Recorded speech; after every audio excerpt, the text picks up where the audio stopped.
umaga po sa ating lahat. So sa ngayon po, no, araw ng Biyernes, 8:30 ng umaga. So ganito ang ano namin ngayon. Mix na uli pero pagbagsak tubig na.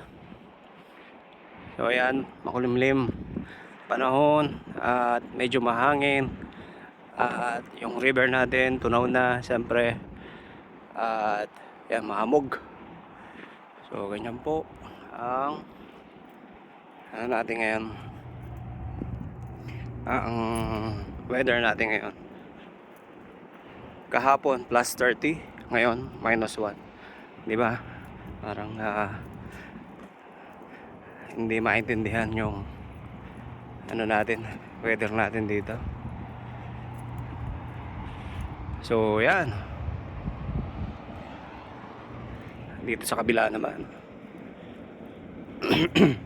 so snow siya pag sa yan, nakikita nyo snow siya, pero pag bagsak hindi na kaya, tubig na rin, tubig na pagka bagsak yung ulan. So yan naman yung downtown natin yan. So medyo natatalo na yung init, malakas kasi yung ano, malakas yung snow.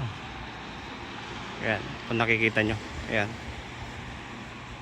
So natatalo na yung init. So bukas minus 1 ulit yung pinakamababa. Tapos after nun, plus 25. So ganun lang talaga, no? Ayan. So yun lang.